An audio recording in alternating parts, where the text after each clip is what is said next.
Ghatal master প্ল্যানের শিলান্যাস।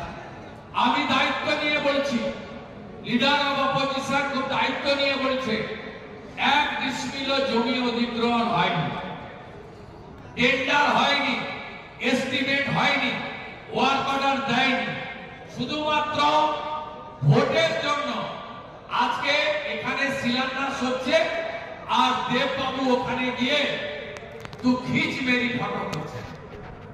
বিরোধী সরকার থাকা সত্ত্বেও মোট 2023 সাল পর্যন্ত মোট 30,000 কোটি টাকা দিয়েছে। যদি 2004 থেকে 14 ইউপিএ 1 ইউপিএ 2 যে সরকারের 9 থেকে 12 মমতা বন্দ্যোপাধ্যায় নিজেও ছিলেন রেলমন্ত্রী হিসাবে শরিক ছিলেন, সেই সরকার পশ্চিমবঙ্গে 4,654 কোটি টাকা দিয়েছে 10 বছরে। আর মাননীয় প্রধানমন্ত্রীর নেতৃত্বে এনডিএ সরকার 2014 থেকে 2023 এর 31 মার্চ পর্যন্ত 30,000 কোটি টাকা দিয়েছে প্রধানমন্ত্রী আবাস যোজনা, এবং বাড়ির ইউনিটের সংখ্যা হলো 40 লক্ষ।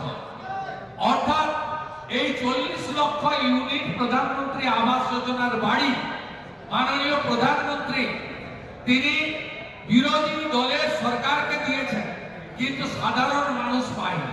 তৃণমূলের নেতারা এক একজন 15টা 17টা করে বাড়ি নিয়ে টাকাগুলো তুলে খেয়েছে, এবং নিজেদের গরু রাখার গোয়াল ঘর থেকে শুরু করে শৌচালয়, রান্নাঘর, ফিশারির যে চৌকিদারের ঘর, সেসব ঘর দেখে তুলেছে।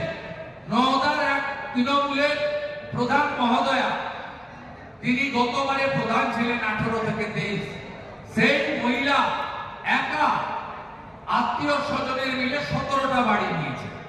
সাগরদিঘির কাবিলপুর অঞ্চলের প্রধান, তৎকালীন প্রধান লাইলা বিবি, তিনি আত্মীয় স্বজন, চাচা জেঠি, কাকা খুড়ি, ভাইপো ভাস্তা মিলে 35টা আবাসের বাড়ি লুট করেছে। এইটা হচ্ছে পশ্চিমবঙ্গের আসল চিত্র। বালি 15,000 টাকা করে বালির দাম তৈরি করা হয়েছে।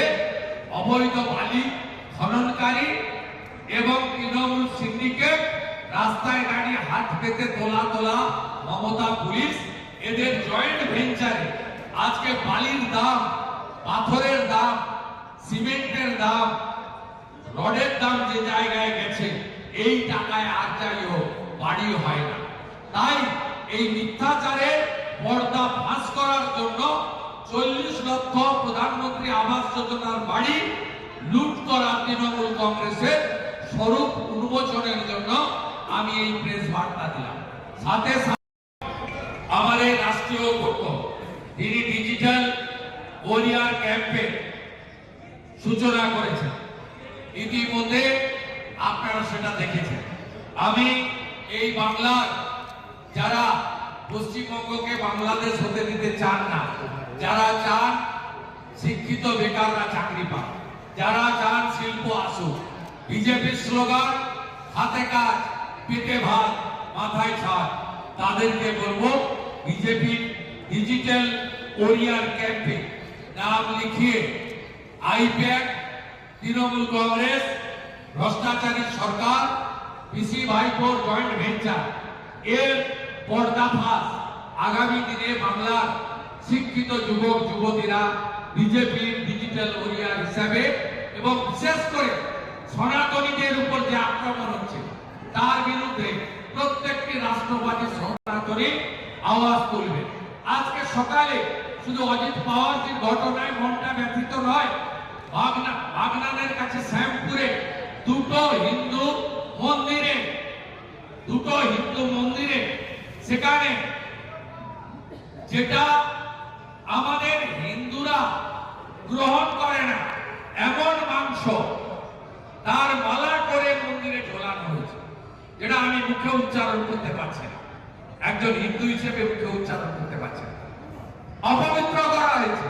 তাই এই সনাতনী রাষ্ট্রবাদীদের উপর আক্রমণ এবং বাংলার শিক্ষিত বেকারের কর্মসংস্থানের জন্য ডিজিটাল ওয়ারিয়ারে যুবক যুবতীরা এগিয়ে আসবেন এবং স্বেচ্ছা ভাবে এদের মিথ্যাচারের পর্দা ফাঁস করবেন, এটাও আমি আপনাদের মাধ্যমে সকলকে অনুরোধ করছি।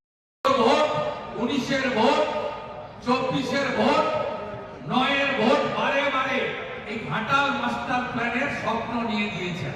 বিজেপিকে আনবেন, প্রধানমন্ত্রীর ইরিগেশন স্কিমে আমরা 50 ভাগ টাকা কেন্দ্র, 50 ভাগ টাকা রাজ্য দিয়ে বিজেপি সরকার তৈরি 1 বছরের মধ্যে ঘাটাল মাস্টার প্ল্যান কার্যকর রূপায়ণ করার দায়িত্ব ভারতীয় জনতা পার্টি। আজকের এই শিলান্যাস, তার ওয়ার্ক অর্ডার নেই, টেন্ডার নেই, বাজেটারি অ্যালোকেশন নেই, এস্টিমেট নেই, জমি অধিগ্রহণ নেই, এপ্রিলের আগে কাজ হবে না, শুধু মিথ্যাচার এবং নির্বাচনী গিমিকের জন্য এই শিলান্যাস করছেন। ঘাটালে বিজেপির এমএলএ শীতল কাপাট অনুরূপ প্রেস কনফারেন্স করছেন, যে প্রেস কনফারেন্স দুর্গাপুরের পবিত্র ভূমি থেকে বিরোধী দলনেতা মিডিয়া ইনচার্জ দেবজিৎ সরকারকে নিয়ে আমরা করছি। একটা ঢপবাজি মারা হয়েছে ঘাটাল মাস্টার প্ল্যানের শিলান্যাস। আমি দায়িত্ব নিয়ে বলছি, লিডার অব অপোজিশন খুব দায়িত্ব নিয়ে বলছে, 1 ডিসমিল জমি অধিগ্রহণ হয়নি, টেন্ডার হয়নি, এস্টিমেট হয়নি, ওয়ার্ক অর্ডার দেয়নি, শুধুমাত্র ভোটের জন্য আজকে এখানে শিলান্যাস হচ্ছে। আর দেববাবু ওখানে গিয়ে